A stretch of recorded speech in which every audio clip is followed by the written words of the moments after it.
Bismillahirrahmanirrahim. Assalamualaikum warahmatullahi wabarakatuh. Alhamdulillah wa syukurillah. Asyhadu an la ilaha illallah wa la syarikalah. Wa asyhadu anna Muhammadan abduhu wa rasuluh la nabiyya ba'da. A'udzubillahi minasyaitonir rajim. Ya ayyuhallazina amanu kutiba alaikumusiyam kama kutiba alal ladzina min qablikum la'alakum tattaqun. Shadaqallahul azim. Alhamdulillah, puji dan syukur senantiasa kita panjatkan kepada Allah Subhanahu wa taala atas limpahan rahmat dan karunia-Nya kepada kita semua. Pada waktu yang dirahmati Allah Subhanahu wa taala ini, kita dipertemukan oleh Allah Subhanahu wa taala dalam forum yang insya Allah dirahmati Allah. Salawat beri salam tercurah kepada qudwah hasanah kita, Nabi besar Muhammad sallallahu alaihi wasallam, pemimpin dan keteladanan kepemimpinan. Para jamaah PKS TV Kabupaten Bogor yang dirahmati Allah Subhanahu wa taala. Ramadan bukan hanya sekadar bagaimana kita menahan haus dan lapar, tetapi lebih dari itu. Ramadan adalah madrasah kepemimpinan. Sebagaimana firman Allah Subhanahu wa taala dalam surat Al-Baqarah ayat 183 tadi, bahwa Allah mengatakan, wahai orang-orang beriman, diwajibkan atas kamu berpuasa sebagaimana telah diwajibkan kepada orang-orang sebelum kamu untuk berpuasa, agar kamu menjadi bertakwa. Itulah tujuan dari puasa itu sendiri, agar kita bertakwa. Dan takwa, para jamaah sekalian, adalah pondasi utama dari kepemimpinan berintegritas. Rasulullah SAW adalah pemimpin yang bertakwa. Beliau pemimpin yang berintegritas. Kepemimpinan beliau telah terbukti bagaimana beliau memimpin diri beliau sendiri. Sebagaimana beliau telah diberikan gelar Al-Amin jauh sebelum beliau diangkat menjadi Nabi dan Rasul. Beliau mampu memimpin keluarga beliau sendiri. Beliau adalah orang yang paling disayangi oleh keluarganya. Walaupun sebagaimana kita ketahui ketika di Mekah itu, belum semua keluarga beliau memeluk Islam.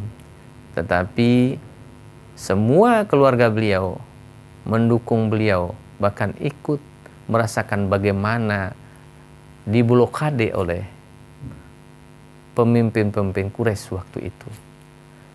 Dan sebagai pemimpin umat, beliau paling dicintai oleh umatnya sampai hari ini. Demikian beliau juga mampu memimpin negara. Sebagaimana kita ketahui, negara Madinah yang awalnya adalah satu kota kecil, itu mampu menyebar luas kepada hampir sebagian dari permukaan bumi. Tidak ada yang tidak disentuh oleh dakwah Islam. Itulah Nabi kita, Nabi Muhammad SAW. Terkait kepemimpinan Nabi Muhammad SAW, itu minimal ada 4 aspek karakter dalam kepemimpinan beliau. Yang pertama adalah aspek moral. Sebagaimana kita ketahui, Nabi Muhammad itu adalah orang yang paling jujur, orang yang paling amanah. Beliau adalah orang yang paling berkomitmen, dan beliau adalah orang yang mampu mengendalikan hawa nafsu, dan beliau adil serta disiplin dan peduli terhadap sekitarnya. Dan yang kedua adalah aspek intelektual, dan beliau terkenal sangat cerdas, visioner dan inspiratif. Demikian juga aspek yang ketiga adalah aspek jismiyah. Beliau terkenal sangat sehat karena beliau memakan hal-hal yang baik dan berpikiran-berpikiran yang baik. Dan beliau sepanjang hidupnya hanya sakit 1 kali, dan itu pun menjelang wafat beliau. Dan beliau sangat kuat dan tahan fisiknya. Dan yang terakhir adalah aspek spiritual dan rohaniah. Sebagaimana kita ketahui, Rasulullah orang yang paling dekat dengan Allah, orang yang paling kuat ibadahnya, dan orang yang paling sabar, orang yang paling rendah hati dan istiqomah serta orang yang paling bertawakal kepada Allah Subhanahu wa taala. Para jemaah yang dirahmati Allah Subhanahu wa taala, apa itu kepemimpinan berintegritas? Kepemimpinan berintegritas adalah kepemimpinan yang minimal meliputi 4 aspek. Yang pertama itu berlandaskan tauhid. Kita harus sadar bahwa kepemimpinan itu adalah amanah dari Allah Subhanahu wa taala. Setiap kalian adalah pemimpin dan setiap amanah yang diberikan akan dimintakan pertanggungjawabannya.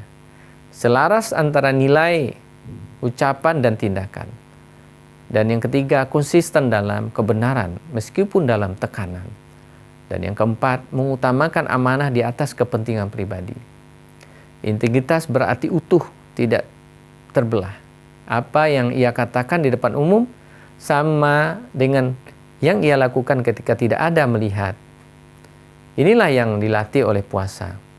Karena saat kita berpuasa tidak ada yang mengawasi kecuali Allah Subhanahu wa taala. Para jamaah yang dirahmati Allah Subhanahu wa taala, minimal ada 4 dimensi kepemimpinan dalam Ramadan. Yang pertama ada dimensi spiritual. Puasa membentuk kesadaran ilahiyah. Rasa lapar mengingatkan kita bahwa kita lemah. Haus mengajarkan kita rendah hati. Rasulullah SAW bahkan dikenal sebagai Al-Amin jauh sebelum beliau menjadi Nabi dan Rasul. Ketika terjadi perselisihan peletakan Hajar Aswad, hampir terjadi konflik. Namun karena integritas beliau, semua sepakat menerima keputusan beliau. Integritas menyelamatkan perpecahan. Kabupaten Bogor hari ini juga membutuhkan pemimpin yang mampu menyatukan, bukan memecah belah. Yang kedua, dimensi pengendalian diri. Puasa adalah latihan penguasaan diri, menahan marah, menahan lisan, dan menawan hawa nafsu. Pemimpin yang tidak mampu memimpin dirinya tidak akan mampu memimpin orang lain. Ramadan adalah kepemimpinan pribadi sebelum kepemimpinan sosial dan kepemimpinan publik. Dan dimensi yang ketiga adalah dimensi moral dan amanah. Allah Subhanahu wa taala berfirman, sesungguhnya Allah menyuruh kamu menyampaikan amanah kepada yang berhak menerimanya. Amanah adalah inti kepemimpinan. Di bulan Ramadan kita belajar kejujuran tingkat tinggi. Kalau kita mau, kita bisa saja membatalkan puasa secara sembunyi. Tapi kita tidak melakukannya. Mengapa? Karena kita yakin Allah melihat kita. Inilah integritas. Dimensi intelektual dan reflektif. Yang keempat, Ramadan adalah bulan Al-Quran, bulan membaca, bulan berfikir, bulan evaluasi diri. Pemimpin yang berintegritas harus cerdas dan visioner. Cerdas tanpa integritas berbahaya, dan integritas tanpa kecerdasan akan lemah. Ramadan menyatukan keduanya. Jamaah PKS TV Kabupaten Bogor yang dirahmati Allah Subhanahu wa taala. Jabatan akan selesai. Kekuasaan akan berakhir. Popularitas akan hilang. Tetapi integritas akan tetap dicatat oleh Allah Subhanahu wa taala. Ramadan mengajarkan kita yang terpenting bukan siapa kita di mata manusia, tetapi siapa kita di hadapan Allah. Mari kita jadikan Ramadan sebagai titik balik, karena kepemimpinan sejati bukan tentang kekuasaan, tapi tentang pertanggungjawaban di hadapan Allah Subhanahu wa taala. Wabillahi taufiq wal hidayah. Wassalamualaikum warahmatullahi wabarakatuh.